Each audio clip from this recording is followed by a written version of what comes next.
mostrar para vocês a sequência que nós já passamos, para nós ligarmos todas as pontas das informações que temos recebido na carta. Primeiro, qual é o propósito da carta? Por que o apóstolo Paulo escreve essa carta à igreja de Tessalônica? Para encorajar a vida cristã daqueles irmãos, de nós hoje, em meio às provas que venhamos a passar, tendo em vista o arrebatamento da sua vida. Esse é o propósito da carta de 1 Tessalonicenses. Nós já vimos o capítulo 1. O capítulo 1, o tema foi consagração. Claudinho, me põe aí, capítulo 1, versículo 3. Recordando-nos diante do nosso Deus e Pai, aí Paulo, recordando da igreja de Tessalônica, da operosidade da vossa fé, da abnegação do vosso amor, da firmeza da vossa esperança em nosso Senhor Jesus Cristo. Consagração. Esse é o tema do capítulo 1. Consagração dos irmãos.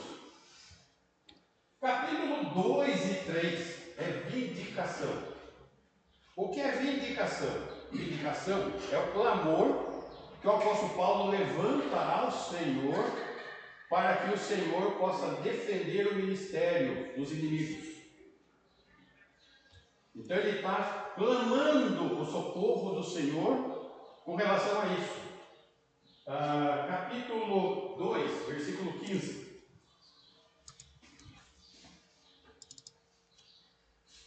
Os quais não somente mataram o Senhor Jesus, aí está falando dos judeus que estão perseguindo ele, e os profetas, como também nos perseguiram e não agradam a Deus, e são adversários de todos os homens, porque estão impedindo o Evangelho já lá no território europeu.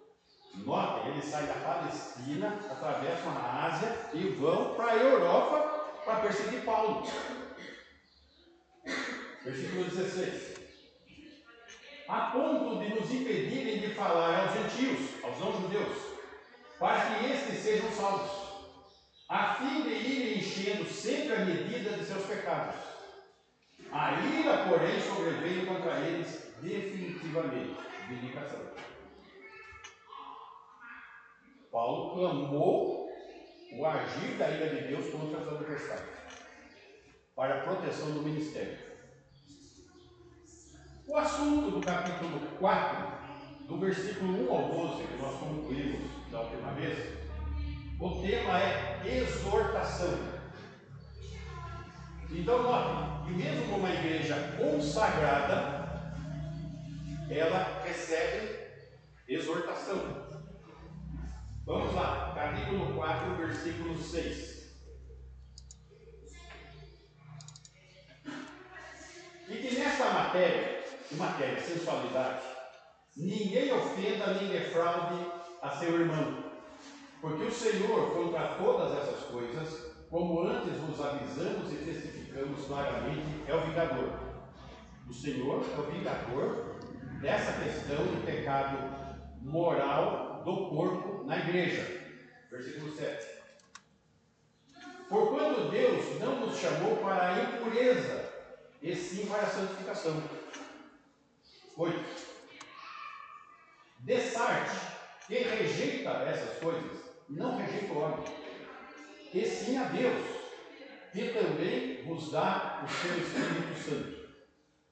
Bem, então com isso, vimos a questão da exortação que cabia à igreja, aos irmãos e ao conselho que é dado a todas as igrejas. Muito bem. O tema que nós vamos começar hoje, ele começa no capítulo 4, versículo 13, e vai até o capítulo 5, versículo 11. E o tema é revelação. Revelação. Então o tema nosso de hoje é revelação. Então vimos consagração, vindicação, exortação, e agora vamos ver revelação. Muito bem.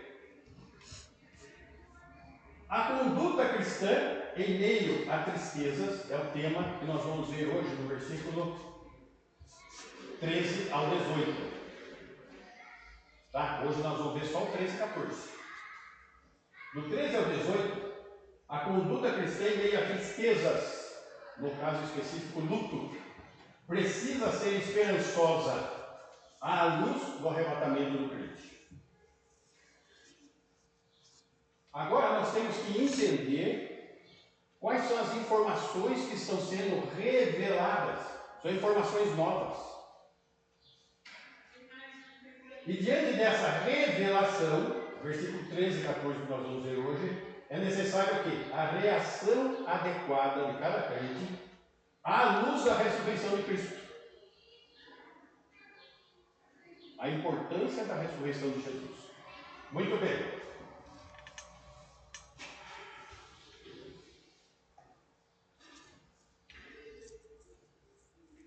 Nós temos que lembrar que, apesar do apóstolo Paulo ter falado de consagração, dedicação, exortação, elogiou aquela igreja, mas não era uma igreja perfeita. Existiam deficiências. Capítulo 3, versículo 10.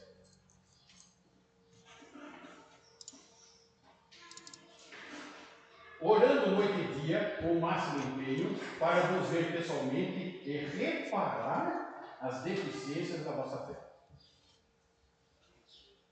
Existiam deficiências na fé deles, como existem deficiências em nossa fé. E aqui, então, nós estamos diante de uma deficiência. Qual a deficiência? Eles não compreendem a questão da morte. Eles estão com dificuldade de compreensão com relação a isso. Essa deficiência, eles não estavam conseguindo unir duas doutrinas. A doutrina da ressurreição corporal e a doutrina da segunda vinda para a igreja, o arrebatamento. Diante do quê? Diante da morte de alguns deles, que já estavam morrendo. Então, começou a vir uma série de questionamentos, eles não estavam sabendo lidar com essa informação. Só que essa informação é uma informação nova. Por isso, o tema é revelação. Então, tem informações novas aqui. Hein? 2 parágrafos são respostas de Paulo às suas dúvidas. Versículo capítulo 4, versículo 13 e 14, que é o nosso tema de hoje. Não queremos, porém, irmãos, que sejais ignorantes com respeito aos que dormem, para não vos entristecerdes como os demais que não têm esperança. Versículo 14. Pois, se cremos que Jesus morreu e ressuscitou, assim também Deus, mediante Jesus, trará em sua companhia os que dormem. Esse é o primeiro parágrafo. Aqui ele está resolvendo e nós vamos detalhar isso. Está revelando alguns aspectos novos aqui. Versículo 15 ao 18 é o segundo parágrafo, onde ele vai revelar mais algumas coisas. Vamos lá, 15. Ora, ainda vos declaramos, por palavra do Senhor, isto: nós, os vivos, os que ficarmos até a vinda do Senhor, de modo algum precederemos aos que dormem. 16. Porquanto o Senhor mesmo, dada a sua palavra de ordem, ouvida a voz do arcanjo e ressoada a trombeta de Deus, descerá dos céus, e os mortos em Cristo ressuscitarão primeiro. 17. Depois, nós, os vivos, os que ficarmos, seremos arrebatados juntamente com eles, entre nuvens, para o encontro do Senhor nos ares. E assim estaremos para sempre com o Senhor. 18. Consolai-vos, pois, uns aos outros com essas palavras. Notem aqui, a conduta cristã em meio à tristeza precisa ser esperançosa. Consolai-vos. À luz do que nós acabamos de ver? Do arrebatamento. Ok? Só que diante da morte, do luto, nós devemos ter uma reação adequada à luz do primeiro do quê? Da ressurreição de Jesus. Muito bem. O versículo 13 e 14, então, está falando do destino certo da ressurreição cristã à luz da ressurreição de Jesus. O versículo 15 ao 17, ele está falando também do destino certo dos cristãos mortos. E aqui entra um termo técnico, parousia. Tá? O que é parousia? Parousia, essa palavra quer dizer presença, quer dizer chegada, advento. Ou seja, é a crença no advento de Cristo para a sua igreja. Parousia. Tá? Então, se vocês ouvirem essa palavra, está se referindo ao advento de Cristo para a sua igreja. Seu advento, sua vinda. Ok? Então, e o versículo 18 deu esse encorajamento. Agora vamos entender por que revelação. Por que revelação é o termo? Os crentes no tempo do Antigo Testamento, eles tinham conhecimento incompleto da morte. Pois eles acreditavam que todos haveriam de morrer e que no fim do mundo haveria uma ressurreição geral e um julgamento final geral. Isso é que estava revelado no Antigo Testamento e é assim que eles criam. Mas vamos lembrar que a palavra de Deus, essa revelação, ela é progressiva e acumulativa e seletiva. Progressiva, as informações vão progredindo, vão sendo reveladas. Acumulativa, elas vão se somando.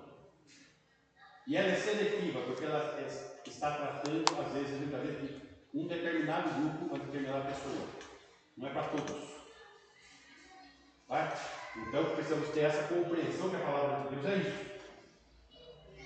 Então, essa visão, esse pensamento, nós encontramos nas palavras de Marta, lá, quando Lázaro morre. João 11, 24. João capítulo 11, versículo 24.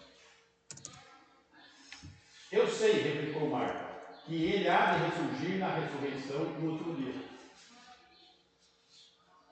Por que Marta estava enxergando isso? Vamos lembrar, Mateus, Marcos, Lucas, João, os evangelhos estão dentro do período da lei. Só tinha o Antigo Testamento. E o que o Antigo Testamento revelava era isso aqui.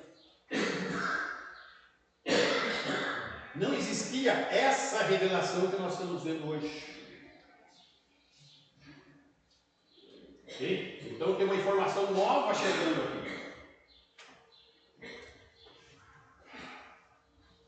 Mas o Senhor Jesus, na sua obra na cruz, ele destruiu a morte, como trouxe luz, a vida, a imortalidade diante do Evangelho. Vamos ver isso aí. 2 Timóteo, capítulo 1, versículo 9. 2 Timóteo 1, 9. Que nos salvou e nos chamou com santa vocação, não segundo as nossas obras, mas conforme a sua própria determinação e graça, que nos foi dada em Cristo Jesus, antes dos tempos eternos. Versículo 10. E manifestada agora, pelo aparecimento de nosso Senhor Cristo Jesus, o qual não só destruiu a morte, como trouxe à luz a vida e a imortalidade mediante o Evangelho. Essa é a obra de Cristo. No Antigo Testamento, eles não tinham luz disso. A obra de Cristo se cumpriu e essas informações estão chegando, agora trazendo luz às informações que estão sendo reveladas. Sabemos também que o crente estará com Cristo. 2 Coríntios 5, 8. É uma pergunta comum que as pessoas façam essa aqui. Ah, morreu, vai para onde? Tá? Entretanto, estamos em plena confiança, preferindo deixar o corpo e habitar com o Senhor. Versículo 9. É por isso que também nos esforçamos, quer presentes, quer ausentes, para lhe sermos agradáveis. Então, a presença corpórea com o Senhor.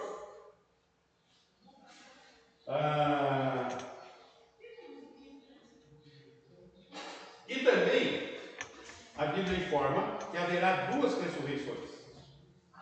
Apocalipse 20, versículo 5.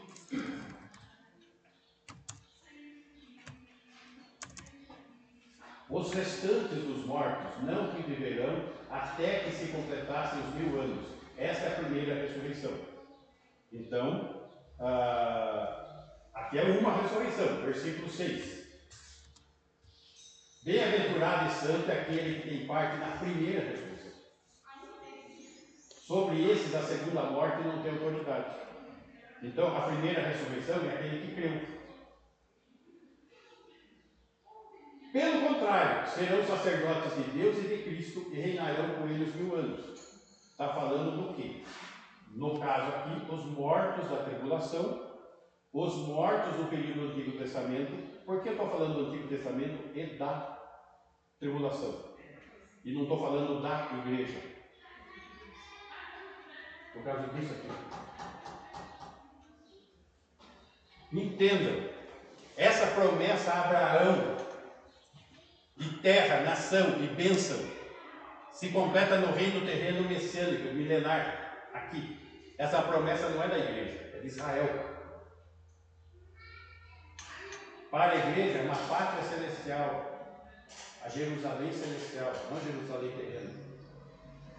Aqui o texto está narrando a posse do reino prometido. É o evangelho do reino. Aquele que está narrado lá em Mateus 24. Põe para mim aí Mateus 24, versículo 14.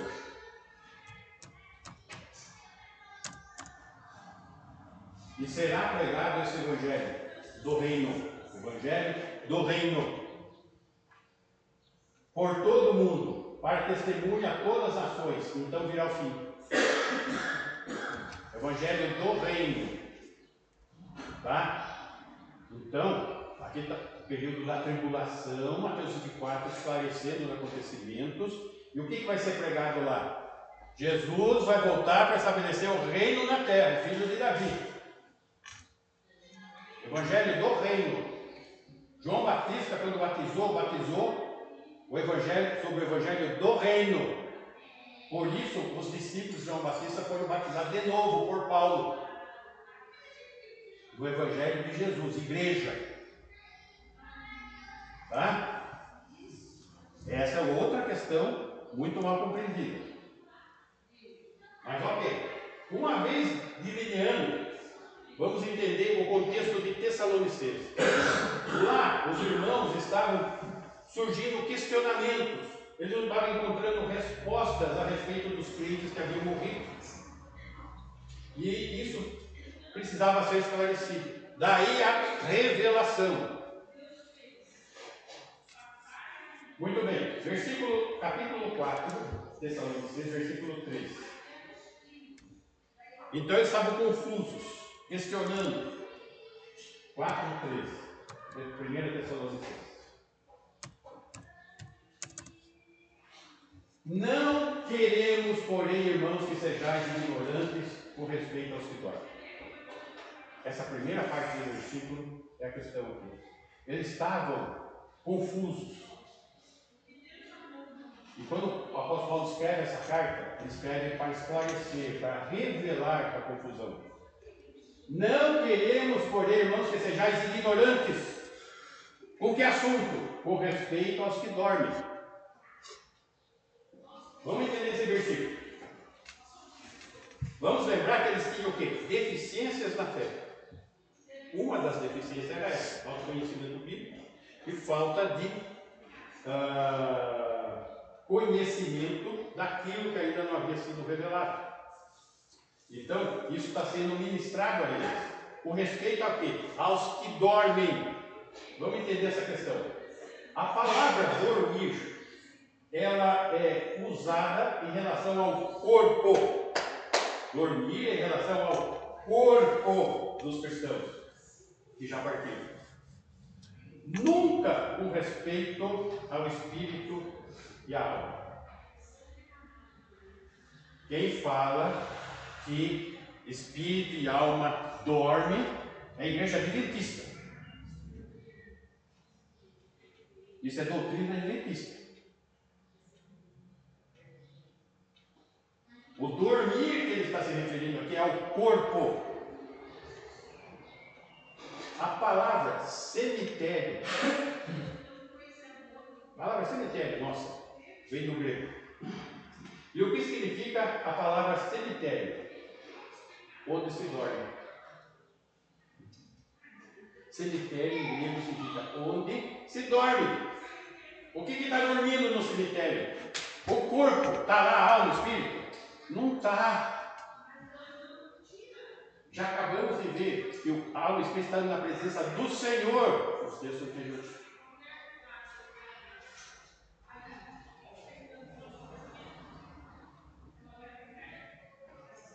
A Bíblia ensina a consciência depois da morte.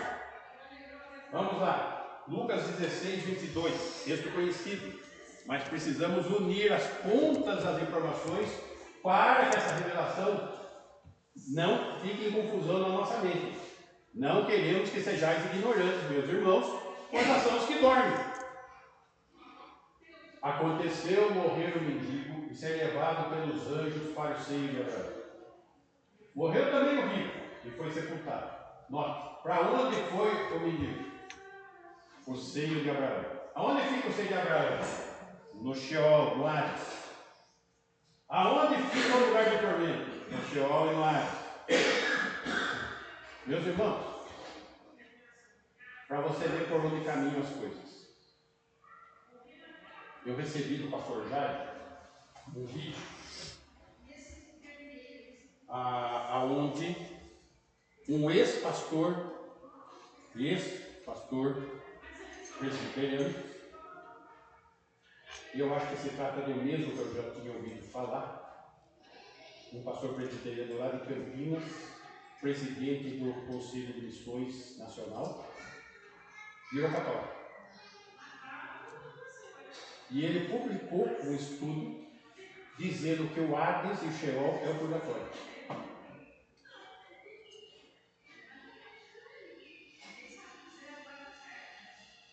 Ele me mandou o vídeo do estudo desse falso profeta para que eu possa dar as respostas. Só que a resposta não é tão simples assim, olha, é isso. A gente tem que vir e estudar o texto em seus pormenores para ter a resposta adequada, detalhada daquilo que cremos e do que está escrito. Muito bem.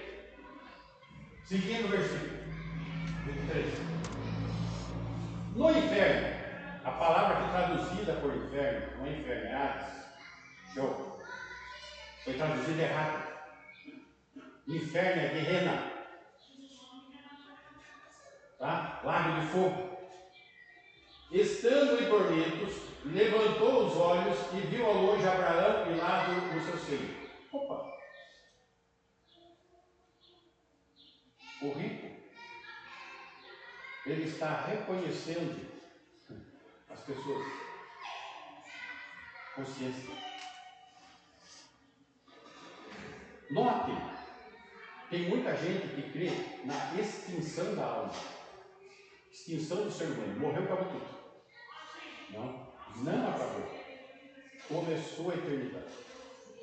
Aqui que é um tempo rápido. 24.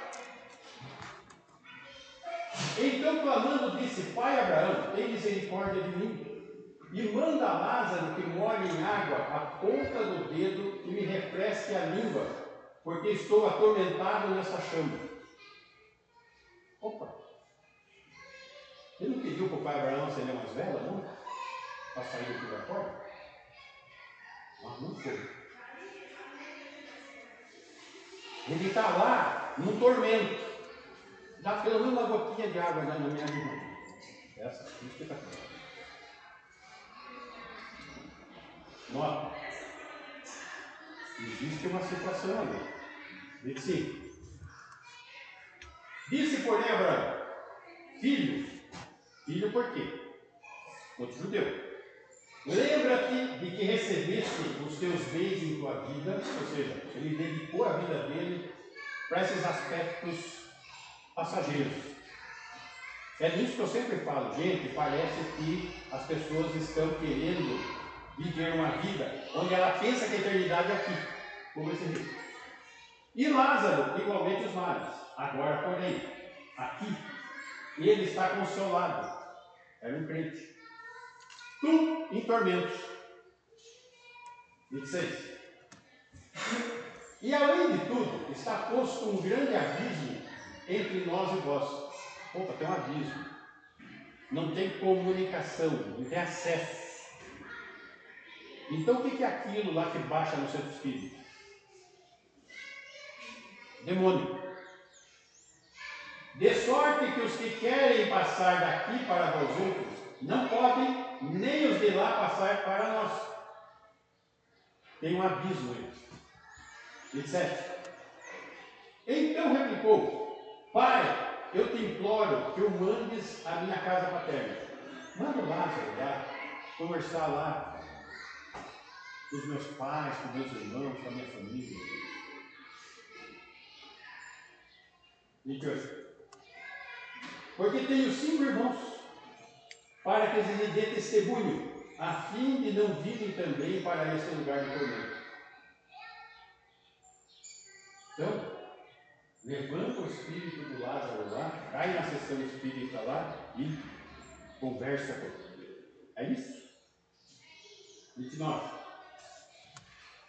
Respondeu Abraão: eles têm Moisés e os profetas. O que eles tinham na época do Antigo Testamento?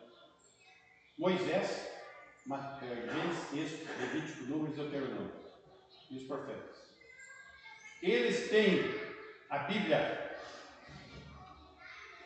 Ouçam. Escuta Moisés, escuta os profetas. Não precisa o Lázaro lá, não. A palavra de Deus é a semente da salvação. 30. Mas ele insistiu: não, pai Abraão, se alguém dentre os mortos for ter com eles, arrepender-se-ão. Não, Bíblia não, Bíblia não. Manda um morto ir lá voltar e falar. 31.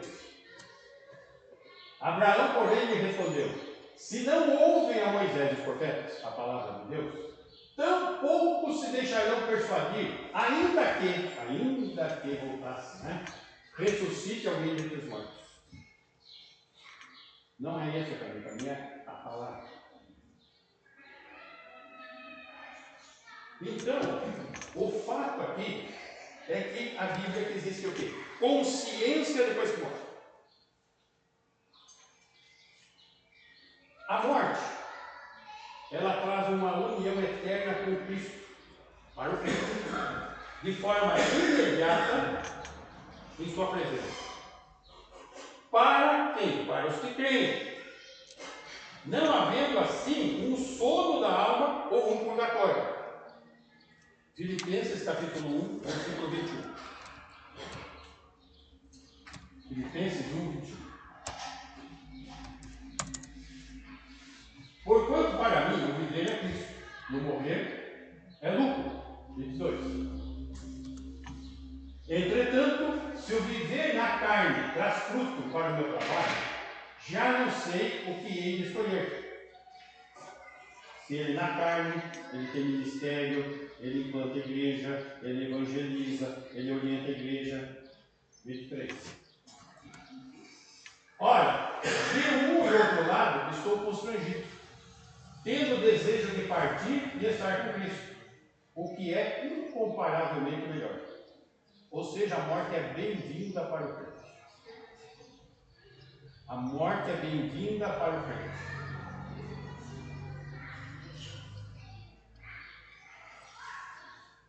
Voltando lá no nosso texto. 1 Tessalonicenses 4, 13.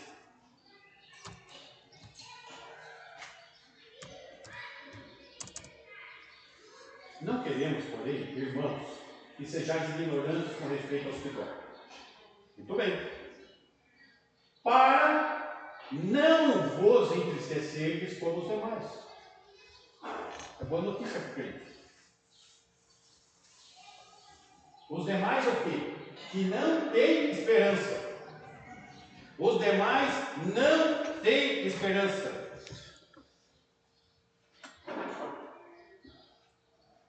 Pense um pouquinho nas pessoas que você conhece que não têm Cristo Jesus como Senhor. Não tem esperança. Ah, mas ele é bonzinho. Não tem esperança. É família boa. Não tem esperança. É trabalhador. Não tem esperança. Não tem esperança. Creiam nisso. Ali.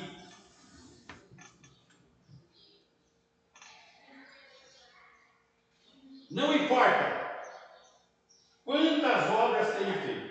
Não importa. Não tem esperança. Não importa quão religioso tenha sido.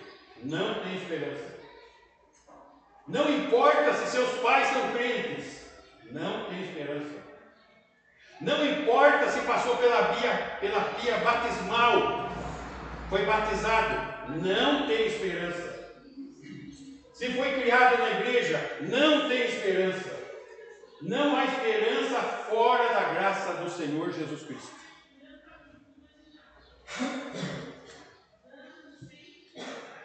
Meus irmãos, não é radicalismo da minha parte. Radicalismo é a pessoa não ter fé no que está sendo revelado e falado. E lidar com pano molhado e, coitadinho, vai ver. Gente, é melhor uma pessoa ofendida ouvindo a palavra de Deus do que uma pessoa contente com você no inferno.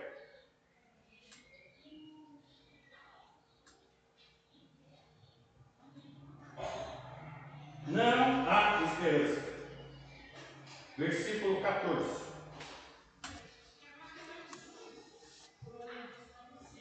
Pois, se cremos que Jesus morreu e ressuscitou, gente, a reação adequada à luz da ressurreição de Cristo. Aqui está a chave.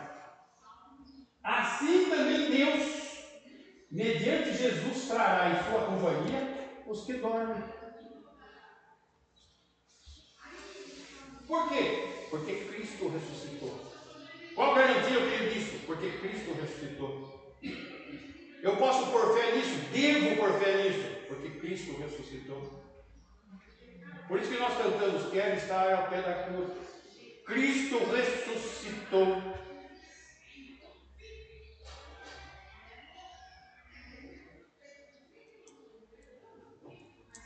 Pois se cremos que Jesus morreu e ressuscitou, a pergunta é, por que Jesus morreu e ressuscitou?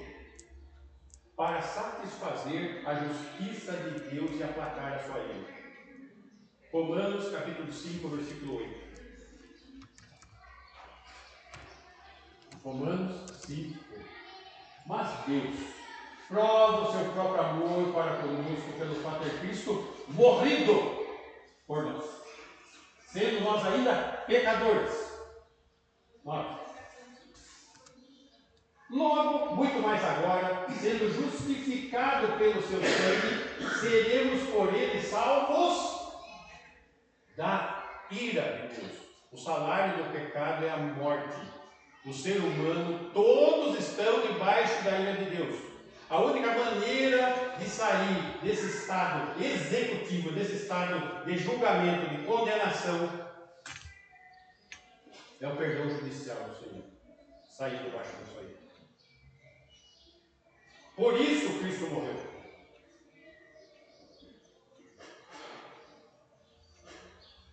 Qual a dimensão disso? O seu amor. Não o nosso mérito. Muito mais agora que ele morreu e ressuscitou, muito mais agora, fomos substituídos por Cristo, salvos da sua ira. 3:36. João 3:36.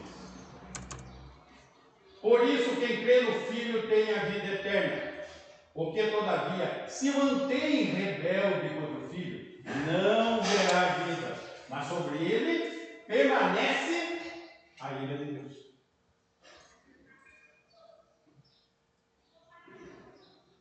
A gente escuta muito aquele jargão, né? Deus odeia o pecado, mas ama o pecador. Não. Ele odeia o pecado e odeia o pecador também. Se o pecador não se lavar no sangue de Jesus, for justificado, está debaixo da ira dele.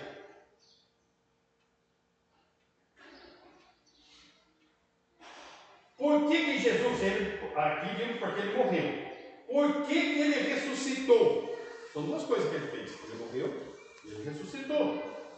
Romanos 4:24.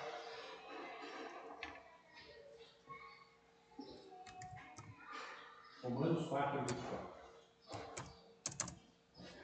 Mas também por nossa causa, posto que a nós igualmente nos será imputado, vamos receber uma justiça que não temos, é imputado sobre nós. A saber, a nós que cremos naquele que ressuscitou dentre os mortos, a Jesus nosso Senhor.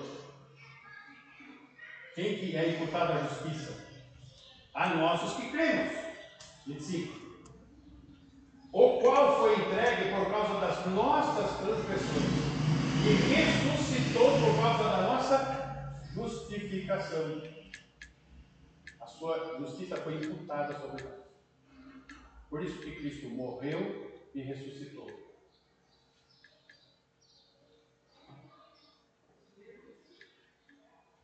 A ressurreição é a prova de que o Pai aceitou o sacrifício do Filho em nosso favor. Ele morreu por nós. E a prova de que a obra dele foi realizada de maneira completa e plena é que ele ressuscitou. Porque o Pai aceitou o seu sacrifício em nosso favor.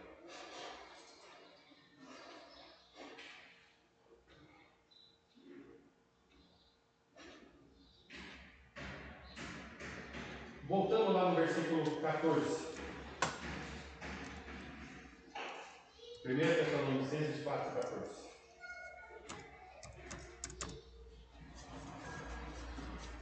Pois se cremos que Jesus morreu e ressuscitou, assim também Deus, mediante Jesus, trará em sua companhia os que dormem.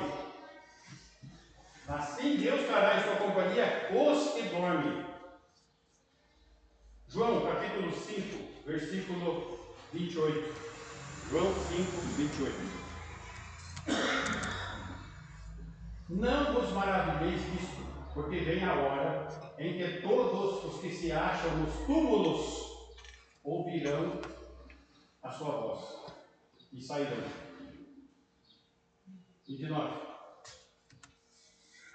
Os que se tiverem feito o bem para a ressurreição da vida. São duas ressurreições, lembra que nós vimos? E os que tiverem praticado o mal para a ressurreição do juízo. Vai ressuscitar no trono branco para ser lançado no inferno? Vai. E vai receber um corpo que não morre no inferno. Aí João 5 mesmo, versículo 25.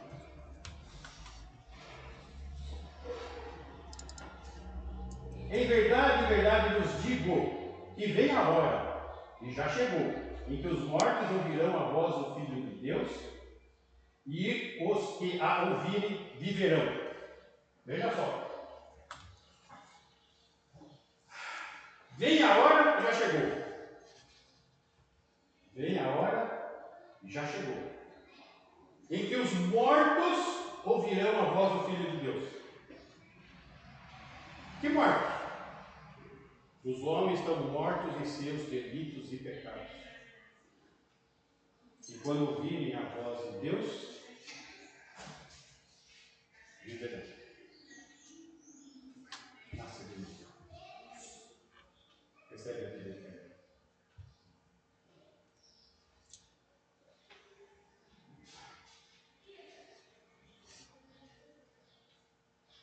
acabamos de ver que os mortos, vem a hora em que todos os que se acham nos túmulos ouvirão a voz e sairão. Note que aqui as palavras são muito semelhantes. Um fala, vem a hora e já chegou. Outro fala, vem a hora. O de cá fala, os mortos, todos os que se acham nos túmulos, ouvirão a voz. Ouvirão a voz. E os que ouvirem, viverão. E lá no túmulo sairão. Estão vendo como não tem a questão de sendo tratado alma e espírito separadamente de corpo? Não tem. Morreu, está dormindo, está no sono, está sonhando. Gente, não tem nada disso. Nada disso. Morreu, sem Cristo, está na presença dele. Se sem Cristo, no lugar de tormento, com plena consciência.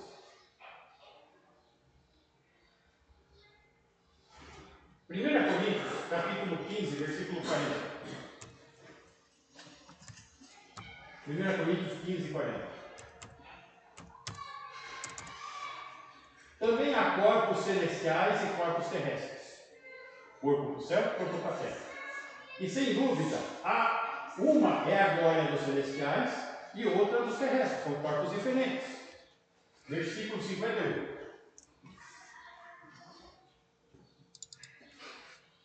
Eis que vos digo um mistério: nem todos dormiremos, mas transformados seremos todos. Nem todos nós vamos morrer, mas todos vamos ser transformados. Vai ter gente que não vai morrer? Os que forem arrebatados não. Vivos.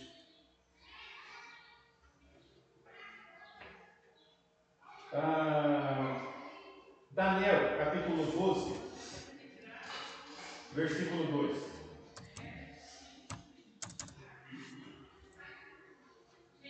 Muitos dos que dormem no pó da terra ressuscitarão, uns para a vida eterna e outros para a vergonha e horror eterno. Apocalipse, capítulo 20, versículo 11.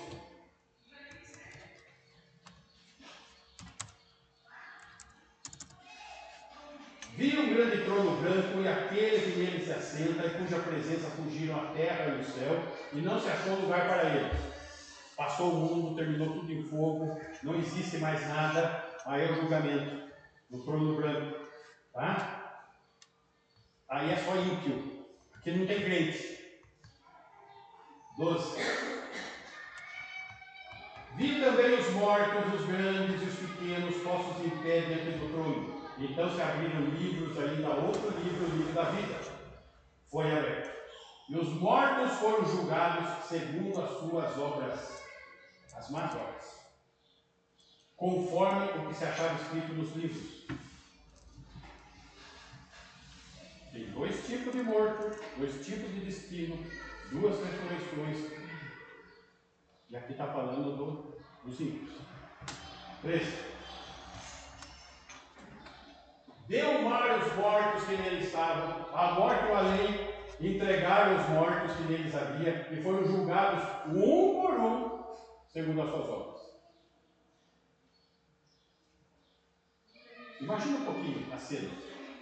Aquela fila interminável. Deus eterno, o tempo todo. Vai ser julgado um por um, segundo as suas obras. Uma por uma. Tudo. Todos os ímpios.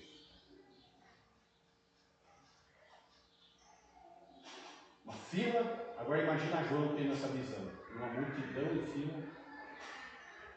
E ele vendo rostos. Rostos. Ainda iria acontecer no futuro. Mas ele anteveu.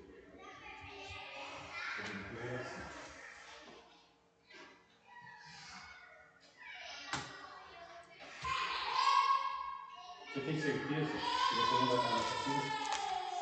Que João não viu seu rosto lá?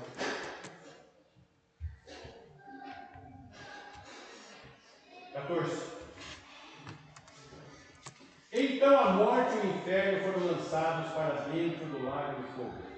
A morte e o inferno. A palavra inferno ali é o lago de fogo, que é o inferno. Aí que foi lançado. Estão entendendo? Não fazer a tradução, traduziu a palavra Hades e Sheol como inferno. Não é inferno.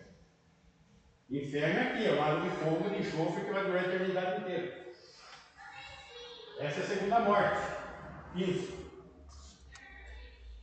E se alguém não foi achado escrito no livro da vida, esse foi lançado dentro do lago de fogo. Lançou lá, acabou lá. O corpo vai receber lá, não acaba lá. Vai receber um sofrimento eterno, segundo as obras más que praticou.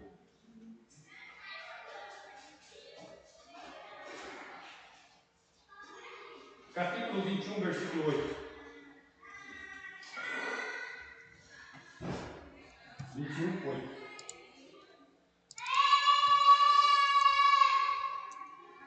Aí vem.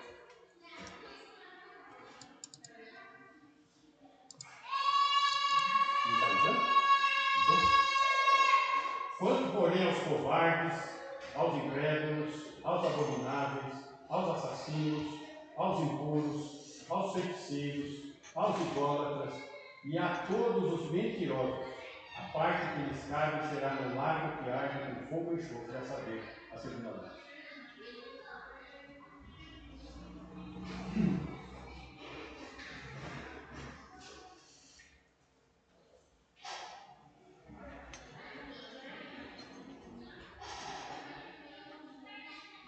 João, capítulo 5, versículo 24.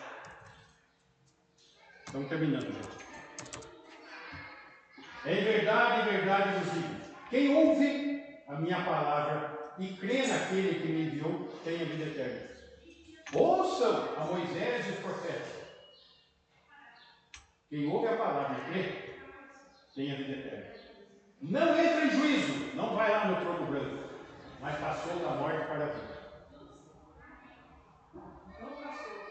Aquele lá no Antigo Testamento que ouviu a palavra que Moisés pregaram, escreveram. Creio tão salvos. 1 Coríntios, capítulo 15, versículo 54.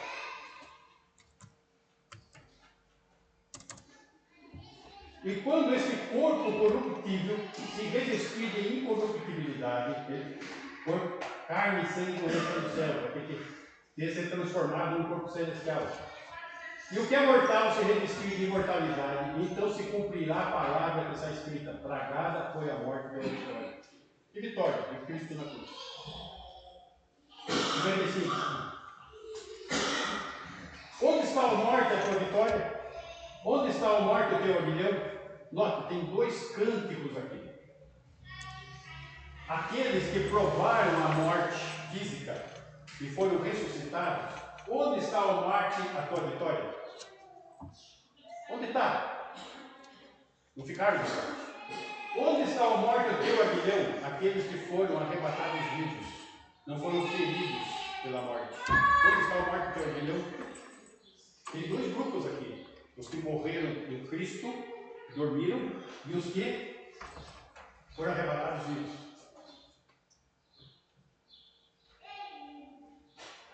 Versículo 56. O aguilhão da morte é o pecado, o salário do pecado é a morte. E a força do pecado é a lei, condenação. 57. Graças a Deus que nos dá vitória por intermédio de nosso Senhor Jesus. 58. Portanto, meus amados irmãos, sede firmes e inabaláveis, e sempre abundantes na obra do Senhor, sabendo que no Senhor o vosso trabalho não é vão. Encoraja a vida cristã em meio às provas, tendo juízo, arrebatamento. É isso aqui, irmãos. Temos que ter o mesmo encorajamento para sermos firmes, inabaláveis, abundantes na obra do Senhor. 59. Não tenho. Fechou. Não? Fechou? É isso mesmo. É. Então, meus irmãos, temos que viver no cristianismo. Temos que ter fé. Caso não façamos isso, estamos brincando com coisa séria. Com questões eternas. Que o Senhor nos ajude.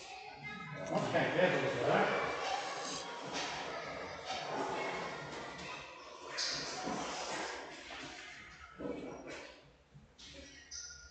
Senhor, agradecemos pela tua grande obra, porque o Senhor revela na tua palavra para que não permaneçamos na ignorância, temos a esperança viva e eterna em ti, e podemos depositar as nossas vidas e nossa mente e todo o nosso ser na fé na tua palavra. E que possamos viver, Senhor, para o teu inteiro agrado em tua palavra. Essa é a nossa oração. E que o amor de Deus, o Pai, amor manifesto na entrega de Jesus Cristo, o seu Filho, que tem derramado superabundante graça a cada dia sobre as nossas vidas, e tem se feito presente em nós, na pessoa de Deus e Espírito Santo, a nos consolar, nos ensinar e nos selar até o dia do nosso encontro. Que assim seja a tua igreja hoje e sempre. Amém. Ok, irmãos?